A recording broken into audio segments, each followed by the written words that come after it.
കർണാടക ഷിരൂരിലെ മണ്ണിടിച്ചിലിൽ കാണാതായ മലയാളി അർജുനായുള്ള തിരച്ചിൽ 12ാം ദിനവും തുടരും. ചങ്ങാടത്തിന് സമാനമായ പ്രതലം എത്തിച്ചാണ് തിരച്ചിൽ നടത്തുക. പുഴയിൽ മനുഷ്യ സാന്നിധ്യമില്ലെന്ന നിഗമനത്തിലാണ് ദൗത്യസംഘം ഇപ്പോൾ. കൂടുതൽ വിവരങ്ങൾ നമുക്ക് തേടേണ്ടതുണ്ട്.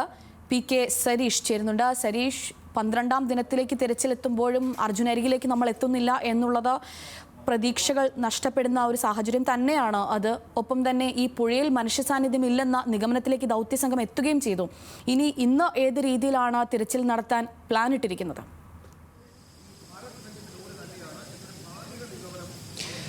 12 ദിവസമായി അർജുൻ എന്ന കോഴിക്കോടുകാരന് വേണ്ടിയുള്ള തിരച്ചിൽ തുടർന്നുകൊണ്ടേയിരിക്കുകയാണ്. പക്ഷേ ഇപ്പോഴും നിരാശ തന്നെയാണ് ഫലം. കാരണം അർജുൻ അടുത്തേക്ക് എത്തുന്നില്ല. ലോറി പോലും കണ്ടെത്തി, പക്ഷേ ലോറിക്ക് അടുത്തേക്ക് എത്തുന്നില്ല. ആ ക്യാബിനിൽ അർജുൻ ഉണ്ട് എന്നൊരു സ്ഥിരീകരണത്തിലേക്ക് പോലും ദൗത്യസംഘത്തിന് എത്താൻ കഴിയുന്നില്ല എന്നുള്ളതാണ് നിരാശാജനകം. പല തവണ അവർ ശ്രമിച്ചിട്ടും ആ മേഖലയിലേക്കോ അല്ലെങ്കിൽ അതിനടുത്തേക്കോ എത്തുന്നില്ല. റഡാറും ഒപ്പം തന്നെ ഡ്രോണും സോണാറും ഉപയോഗിച്ച് നടത്തിയ പരിശോധനയിലും ഈ മനുഷ്യ സാന്നിധ്യത്തിന് അല്ലെങ്കിൽ സാന്നിധ്യം സ്ഥിരീകരിക്കാൻ ആർക്കും സാധിച്ചിട്ടില്ല എന്നുള്ളതാണ് വസ്തുത. നിലവിൽ ഇപ്പോൾ ഒരുപക്ഷെ ഈ ഫ്ലോട്ടിംഗ് ബ്രിഡ്ജ്, ഫണ്ടൂൺ എന്ന് പറയുന്ന ഫ്ലോട്ടിംഗ് ബ്രിഡ്ജ് എത്തിച്ച് അതിലൂടെ നടക്കുന്ന പരിശോധനയിൽ അതിനകത്ത് ആളുണ്ടോ, മനുഷ്യ സാന്നിധ്യമുണ്ടോ എന്ന് സ്ഥിരീകരിക്കാനുള്ളൊരു ശ്രമമാണ് നിലവിൽ ദൗത്യസംഘം നടത്തുന്നത്. ഈ ഫണ്ടൂൺ എന്ന് പറയുന്ന ഫ്ലോട്ടിംഗ് ബ്രിഡ്ജ് അത് ഇന്ന് രാവിലെ അവിടേക്ക് എത്തിക്കും. നിലവിൽ SDRFിൻ്റെ ഒരു സംഘം ആ മേഖലയിലേക്ക് പോയി കഴിഞ്ഞു. അപ്പോൾ രാവിലെ തന്നെ പരിശോധന ആരംഭിക്കുക എന്നൊരു ലക്ഷ്യമാണ് ഇവർക്ക് മുന്നിലുള്ളത്, ദൗത്യസംഘത്തിന് മുന്നിലുള്ളത്. അപ്പോൾ ഈ ഫ്ലോട്ടിംഗ് ബ്രിഡ്ജ് അവിടേക്ക് കൊണ്ടുവരികയും എവിടെയാണോ സിഗ്നൽ കണ്ടെത്തിയത് അവിടെ കൊണ്ടുവന്ന് നങ്കൂരം ഇടുകയും ചെയ്യും. അതായത് ആങ്കറിങ്ങിന് സമാനമായ കപ്പലൊക്കെ ഒരേ സ്ഥലത്ത് നിർത്താൻ സഹായിക്കുന്നതിന് സമാനമായ ഒരു ആങ്കറിംഗ് പോലെ അവിടെ നിർത്തുകയും അതിനുശേഷം അതിൽ നിന്നൊരു പൈപ്പ്, എവിടെയാണോ സിഗ്നൽ കണ്ടെത്തിയിരിക്കുന്നത് ആ ഭാഗത്തേക്ക് പൈപ്പ് സ്ഥാപിക്കും. ആ പൈപ്പിലൂടെ മുങ്ങൽ വിദഗ്ധർ താഴേക്ക് ഇറങ്ങി പരിശോധന നടത്തും എന്നാണ് ഇപ്പോൾ പറഞ്ഞിരിക്കുന്നത്. മറ്റ് മാർഗങ്ങളൊന്നും തന്നെ അവർക്ക് മുന്നിലില്ല എന്നുകൂടി അവർ പറഞ്ഞു വയ്ക്കുകയാണ്. അപ്പോൾ അവസാന ഒരു ശ്രമം എന്ന രീതിയിലാണ് ഈ ഫണ്ടൂൺ, അതായത് ഫ്ലോട്ടിംഗ് ബ്രിഡ്ജ് എത്തിക്കുന്നത്. അതിനുശേഷമായിരിക്കും തുടർ നടപടികൾ സ്വീകരിക്കുക. തീർച്ചയായും ഇന്നലെയൊക്കെ വലിയ വെല്ലുവിളിയായി നിന്നിരുന്നതും പ്രതികൂല കാലാവസ്ഥയും ഒപ്പം തന്നെ അടിയൊഴുക്കുമാണ്. അടിയൊഴുക്ക് ഏതാണ്ട് 5.5 മുതൽ 8 നോട്ടിക്കൽ മൈൽ വരെയുള്ള സ്പീഡ്, അതായത് നോട്ട് വരെയുള്ള സ്പീഡാണ് ഈ മേഖലയിലുള്ളത്. അപ്പോൾ സ്വാഭാവികമായും എത്ര വിദഗ്ധനായ മുങ്ങൽ വിദഗ്ധനും ഇതിലേക്ക് ഇറങ്ങാനാവില്ല, ഒരു പരിശോധന നടത്താനാവില്ല എന്നുള്ളതാണ് യാഥാർത്ഥ്യം. സാധാരണഗതിയിൽ 2 മുതൽ 2.5 വരെ നോട്ടിക്കൽ മൈൽ വേഗതയിലാണ് ഈ പുഴ ഒഴുകുന്നതെങ്കിൽ സാധാരണഗതിയിൽ ഏത് മുങ്ങൽ വിദഗ്ധർക്കും ഇതിലേക്ക് ഇറങ്ങാനാകും. പക്ഷേ അതിനപ്പുറമാണ് നിലവിലെ ഒരു അവസ്ഥ. അതുകൊണ്ട് തന്നെയാണ് ഇപ്പോൾ മുങ്ങൽ വിദഗ്ധർക്ക് അങ്ങോട്ടേക്ക് ഇറങ്ങാനാവാത്തത്. ഇന്നലെ ഡ്രോണിൽ തന്നെ തെർമൽ സ്കാനർ ഉപയോഗിച്ച് നടത്തിയ പരിശോധനയിലും മനുഷ്യ സാന്നിധ്യം കണ്ടെത്താനായിട്ടില്ല. ഇന്നലെ രാത്രി വീണ്ടും ഒരു പരിശോധന നടത്തും എന്നറിയിച്ചിരുന്നെങ്കിൽ പോലും ഈ പ്രതികൂല കാലാവസ്ഥ കാരണം, അതായത് ശക്തമായ മഴയും കാറ്റും ഉണ്ടായാൽ തെർമൽ സ്കാനർ ഉൾപ്പെടെയുള്ള ഈ ഡ്രോൺ അതിന് കൃത്യമായ സ്കാനിംഗ് നടത്താനാവില്ല എന്നുള്ളതാണ് വസ്തുത. അതുകൊണ്ട് തന്നെ ഇന്നലെ രാത്രി അത്തരത്തിലൊരു പരിശോധന നടത്താൻ സാധിച്ചിട്ടില്ല എന്നുള്ളതാണ് മനസ്സിലാക്കുന്നത്. അതുകൊണ്ട് തന്നെ നിലവിൽ യന്ത്രങ്ങൾ ഉപയോഗിച്ച് നടത്തിയ പരിശോധനയിൽ മനുഷ്യ സാന്നിധ്യം കണ്ടെത്താനായിട്ടില്ല. പക്ഷേ ഇന്ന് ആ മേഖലയിൽ, അതായത് ഇന്നലെ എവിടെ, അതായത് പുഴയ്ക്കും അല്ലെങ്കിൽ ഈ പുഴയ്ക്ക് നടുവിലായി രൂപപ്പെട്ട മൺതിട്ടയ്ക്കടിയിലാണ് നിലവിൽ അല്ലെങ്കിൽ ഈ വാഹനമുണ്ട് എന്നൊരു സ്ഥിരീകരണത്തിലേക്ക് വരികയാണ്. പക്ഷേ ഓരോ ദിവസവും ആശങ്കപ്പെടുത്തുന്ന ഒരു കാര്യം, ദൗത്യസംഘത്തിന് പ്രതിസന്ധിയായി നിൽക്കുന്ന കാര്യം, ആദ്യഘട്ടത്തിൽ വാഹനം കണ്ടെത്തിയത് ഏതാണ്ടൊരു 20 മീറ്റർ മുതൽ 40 മീറ്റർ അകലെയാണ്. കരയിൽ നിന്നും 20 മുതൽ 40 മീറ്റർ അകലെയാണ് ആദ്യം വാഹനം കണ്ടെത്തുന്നത്. പിന്നീട് തൊട്ടടുത്ത ദിവസത്തെ പരിശോധനയിൽ അത് 50-ൽ നിന്നും ഏതാണ്ട് 80 മുതൽ 100 മീറ്റർ അകലെയിലേക്ക് മാറുന്നു. അതായത് ഓരോ ദിവസം കഴിയും തോറും അടിയൊഴുക്കിനനുസൃതമായി ഈ വാഹനം നീങ്ങുന്നുണ്ട് എന്നാണ് മനസ്സിലാക്കുന്നത്. അപ്പോൾ നിലവിലെ സാഹചര്യത്തിൽ നമ്മൾ കഴിഞ്ഞ ദിവസം റിപ്പോർട്ട് ചെയ്തതുപോലെ അർജുൻ്റെ വാഹനത്തിലെ തടി അത് ഒഴുകിപ്പോയിരിക്കുന്നു. അപ്പോൾ വാഹനം മാത്രമാണ് അവിടെ ഉള്ളത്.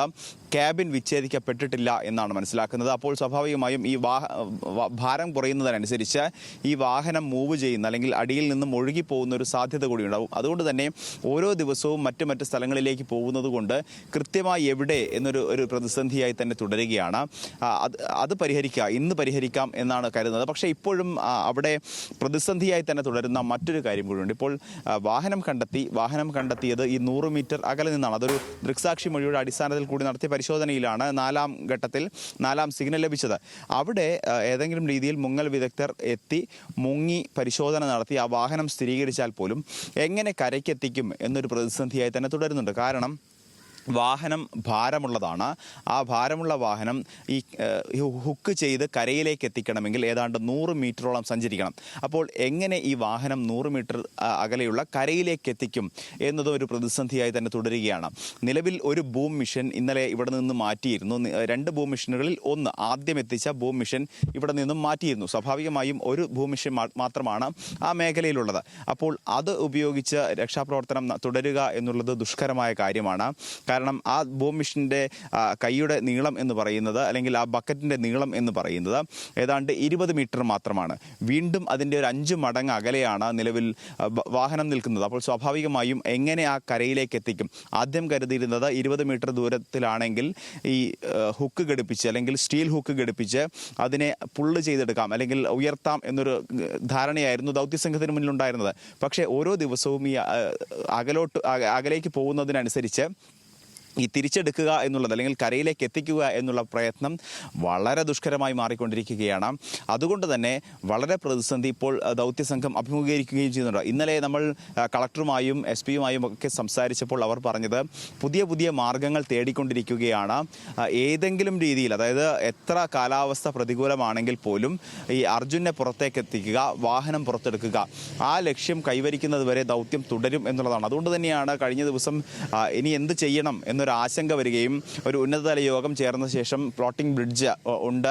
അപ്പോൾ ആ ബ്രിഡ്ജ് എത്തിച്ചാൽ സ്വാഭാവികമായും അതിൽ നിന്ന് മുകളിൽ കയറി നിന്ന സൈന്യത്തിന്, നാവികസേനയ്ക്ക് താഴേക്ക് ഇറങ്ങാനാവും, ദൗത്യസംഘത്തിലെ മുങ്ങൽ വിദഗ്ധർക്ക് താഴേക്ക് ഇറങ്ങാനാകും എന്നൊരു നിഗമനത്തിലേക്ക് എത്തിയത്. അതിൻ്റെ ഭാഗമായാണ് ഇന്ന് ഗോവയിൽ നിന്നും ആ വാഹനം ഈ പ്രതലം കൊണ്ടുവരുന്നത്.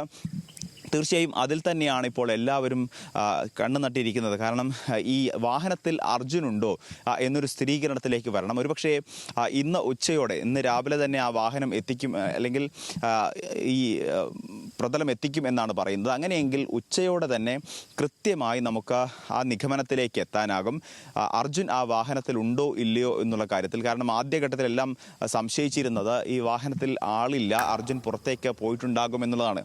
കഴിഞ്ഞ ദിവസം SP-യും പറഞ്ഞത് ഈ ചായക്കടയിൽ അപകടം നടക്കുന്ന സമയത്ത് 4 പേരുണ്ടായിരുന്നു, അതിൽ 3 പേരെ തിരിച്ചറിഞ്ഞിട്ടുണ്ട്, മറ്റൊരാൾ ഒരുപക്ഷെ അർജുനാകാം എന്നുള്ളതായിരുന്നു. ആ അർജുനാകാം എന്നുള്ള സംശയം കൊണ്ട് തന്നെ ഈ കഴിഞ്ഞ 2 ദിവസമായി ആ മേഖല കേന്ദ്രീകരിച്ച്, അതായത് ലക്ഷ്മണൻ എന്ന് പറയുന്ന വ്യക്തിയുടെ ചായക്കട നിന്നിരുന്ന സ്ഥലം കേന്ദ്രീകരിച്ച് വലിയ രീതിയിലുള്ള പരിശോധന ബോം ഉപയോഗിച്ച് നടത്തിയിരുന്നു.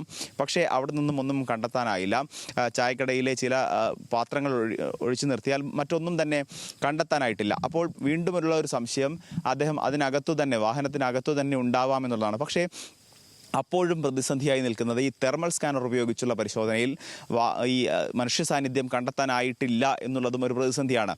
നിലവിൽ ഈ വാഹനം, അല്ലെങ്കിൽ ഈ വാഹനം നിൽക്കുന്നു എന്ന് സിഗ്നൽ ലഭിച്ചതിനപ്പുറത്തേക്കുള്ള മേഖലകളിൽ കൂടി ഇന്നലെ തെർമൽ സ്കാനർ ഉപയോഗിച്ച് പരിശോധന നടത്തിയിരുന്നു. അതായത് ഇത് ഇവിടെ നിന്നും, അതായത് അപകടം നടന്ന സ്ഥലത്ത് നിന്നും ഏതാണ്ട് 1/2 കിലോമീറ്റർ അപ്പുറം ഒരു റെയിൽവേ ബ്രിഡ്ജാണ്.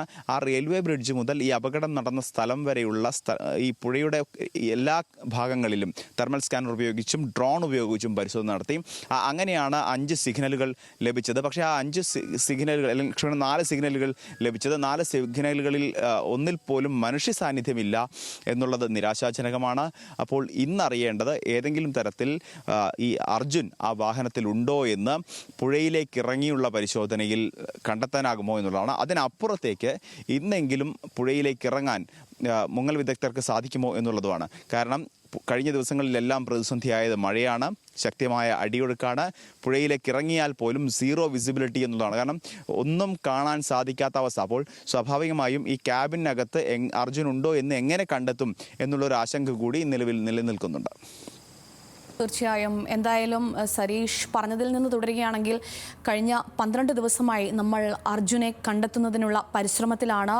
പല രീതിയിലുള്ള സംവിധാനങ്ങൾ എത്തുന്നു, പല രീതിയിൽ പലതരത്തിലുള്ള നിഗമനങ്ങളിലേക്ക് എത്തുന്നു. പക്ഷേ അർജുനിലേക്ക് എത്താൻ ഇതുവരെ സാധിച്ചിട്ടില്ല. ഇന്ന് 12ാം ദിനവും തിരച്ചിൽ തുടരുകയാണ്. ചങ്ങാടത്തിന് സമാനമായ പ്രതലം എത്തിച്ചാണ് തിരച്ചിൽ നടത്തുക. പുഴയിൽ മനുഷ്യ സാന്നിധ്യമില്ലെന്ന നിഗമനത്തിലേക്ക് ദൗത്യസംഘം എത്തുന്നു. സരീഷ്, ഇതിൽ മനസ്സിലാക്കേണ്ട മറ്റൊരു പ്രധാനപ്പെട്ട കാര്യം, ഇന്ന് മത്സ്യത്തൊഴിലാളികൾ ഉൾപ്പെടെ ഈ തിരച്ചിലിന് എത്തും എന്ന് നേരത്തെ പറഞ്ഞിരുന്നു. എപ്പോഴാണ് അവരുടെ സംഘം എത്തുന്നത്? ആ തിരച്ചിൽ എപ്പോഴാണ് നടക്കുക? മത്സ്യത്തൊഴിലാളികളെ ആവശ്യമെങ്കിൽ എത്തിക്കാം എന്നുള്ളൊരു നിഗമനത്തിലാണ്. പക്ഷേ ഈ മുങ്ങൽ വിദഗ്ധർ ഉൾപ്പെടെ പ്രതിസന്ധിയിലായി നിൽക്കുന്ന സാഹചര്യത്തിൽ എങ്ങനെ അവരുടെ സഹായം തേടും എന്നൊരു സംശയം കൂടിയുണ്ട്. കാരണം സിവിലിയൻസിനെ, അതായത് സേനയ്ക്ക് പുറത്തു നിന്നുള്ള ആളുകളെ എത്തിച്ചാൽ, കഴിഞ്ഞ ദിവസത്തെ കളക്ടറുടെ വാക്കുകൾ എടുത്താൽ, നിലവിലെ സാഹചര്യത്തിൽ മുങ്ങൽ വിദഗ്ധർ, അതിവൈദഗ്ധ്യം നേടിയ മുങ്ങൽ വിദഗ്ധരെ പോലും ഈ പുഴയിലേക്ക് ഇറക്കുന്നത് ആത്മഹത്യാപരമാണ് എന്ന് കളക്ടർ പറയുന്ന സാഹചര്യത്തിൽ എങ്ങനെയാണ് പുറത്തുനിന്നുള്ള ഒരാളെ, ഒരു സിവിലിയനെ ഈ മേഖലയിലേക്ക് എത്തിക്കാനും ഈ രക്ഷാപ്രവർത്തനത്തിൻ്റെ ഭാഗമാക്കാനും സാധിക്കുക എന്നുള്ളൊരു സംശയമുണ്ട്. കാരണം അത്രയേറെ അടിയൊഴുക്കുള്ളൊരു മേഖലയിൽ ഈ കടലിൽ പോകുന്ന അല്ലെങ്കിൽ മത്സ്യത്തൊഴിലാളികളെ ഉപയോഗിച്ചുള്ള തിരച്ചിൽ അത് എത്രത്തോളം പ്രാവർത്തികമാണ് എന്നൊരു സംശയമുണ്ട്. അതിനപ്പുറത്തേക്ക് ബോട്ട് ഉൾപ്പെടെയുള്ളവ എത്തിച്ച് പരിശോധന നടത്താം എന്നതിനപ്പുറത്തേക്ക് ഇവരെ എത്തിച്ചാൽ പോലും ഏതെങ്കിലും രീതിയിൽ രക്ഷാപ്രവർത്തനത്തിന് ഇവരെ ഉപയോഗിക്കാനാകുമോ എന്നുള്ള സംശയങ്ങളൊക്കെ ബാക്കി നിൽക്കുന്നുണ്ട്. എന്തായാലും അവരുടെ സഹായം തേടും എന്നാണ് പറഞ്ഞിരിക്കുന്നത്. പക്ഷേ എപ്പോൾ എത്തിക്കുമെന്നോ അല്ലെങ്കിൽ ഏത് രീതിയിലാണ് അവരെ ഉപയോഗിക്കാൻ പോകുന്നത് എന്ന കാര്യത്തിലോ ഒരു സ്ഥിരീകരണം ഇതുവരെ വന്നിട്ടില്ല. ഒരുപക്ഷെ ഇന്ന് ഉച്ചയ്ക്ക് ശേഷം കളക്ടർ ഉൾപ്പെടെയുള്ളവർ മാധ്യമങ്ങളെ കാണുമെന്നാണ് മനസ്സിലാക്കുന്നത്. ഇന്നും ഒരു അവലോകന യോഗം ചേരുന്നുണ്ട്. ഇന്ന് മന്ത്രി AK ശശീന്ദ്രൻ ഉൾപ്പെടെയുള്ളവർ ഈ മേഖലയിലേക്ക് എത്തുന്നുണ്ട്. ഇന്നലെ മന്ത്രി മുഹമ്മദ് റിയാസ് എത്തുകയും അവലോകന യോഗത്തിൽ പങ്കെടുക്കുകയും അതിനുശേഷം ഇവിടെ ഈ സ്ഥലം സന്ദർശിക്കുകയും ഒക്കെ ചെയ്തിരുന്നു. ഇന്നലെ രാത്രി ഏറെ വൈകിയാണ് മന്ത്രി AK ശശീന്ദ്രൻ ഇവിടേക്ക് എത്തിയത്. അപ്പോൾ അപകട സ്ഥലം ഇതുവരെ സന്ദർശിച്ചിട്ടില്ല. തീർച്ചയായും മന്ത്രിയുടെ സന്ദർശനം അത് നിർണായകമാണ്. മന്ത്രി സന്ദർശിക്കുകയും ഉദ്യോഗസ്ഥരുമായി ചർച്ച നടത്തുകയും ഒക്കെ ചെയ്യും. ആ ചർച്ച നടത്തിയ ശേഷമായിരിക്കും എങ്ങനെയാണ് മുന്നോട്ട് കൊണ്ടുപോവേണ്ടത്, പദ്ധതി എങ്ങനെയാണ്, അല്ലെങ്കിൽ രക്ഷാപ്രവർത്തനം എങ്ങനെയാണ് മുന്നോട്ട് കൊണ്ടുപോവുക എന്നുള്ള കാര്യത്തിലൊക്കെ തീരുമാനമെടുക്കുക. തീർച്ചയായും ഈ മത്സ്യത്തൊഴിലാളികളെ ഉപയോഗിക്കും എന്നതിനപ്പുറത്തേക്ക് എങ്ങനെ ഉപയോഗിക്കും എന്ന കാര്യത്തിൽ വ്യക്തതയില്ല. അതോടൊപ്പം തന്നെ എപ്പോൾ അവരെത്തും അല്ലെങ്കിൽ ഏത് മേഖലയിൽ അവരെ വിന്യസിക്കാനാണ് എന്നുള്ള കാര്യത്തിലും ഇതുവരെ വ്യക്തമായൊരു മറുപടി ജില്ലാ ഭരണകൂടം നൽകിയിട്ടില്ല.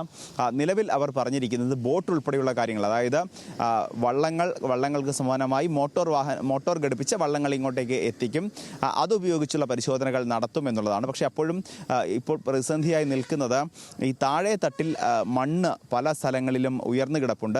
അത് നമുക്ക് കാണാൻ കഴിയുന്നതിനപ്പുറമാണ്.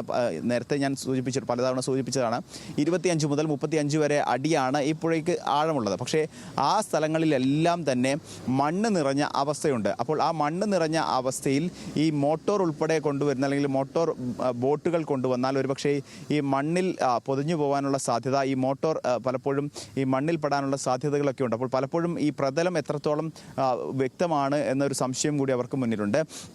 എന്തായാലും രക്ഷാപ്രവർത്തനം എല്ലാ മാർഗങ്ങളും തേടും, രക്ഷാപ്രവർത്തനത്തിനായി എല്ലാ മാർഗങ്ങളും തേടും എന്ന് തന്നെയാണ് അറിയിച്ചിരിക്കുന്നത്. അതോടൊപ്പം തന്നെ നിലവിൽ രാത്രികാലങ്ങളിൽ രക്ഷാപ്രവർത്തനം നടക്കാത്ത, എന്തായാലും അർജുനെ കാണാതെയായി 12ാം ദിവസത്തിലേക്ക് നമ്മൾ തിരച്ചിൽ നടത്താൻ ഒരുങ്ങുകയാണ്. ചങ്ങാടത്തിന് സമാനമായ പ്രതലമൊക്കെ എത്തിച്ചാണ് തിരച്ചിൽ നടത്തുക. പക്ഷേ പുഴയിൽ മനുഷ്യ സാന്നിധ്യമില്ലെന്ന നിഗമനത്തിലേക്ക് ദൗത്യസംഘം എത്തിയിരുന്നു. ഇതൊക്കെയാണ് ഏറ്റവും പുതിയ വിവരങ്ങൾ. PK സരീഷാണ് ശിരൂരിൽ നിന്ന് വിവരങ്ങളുമായി ചേർന്നത്.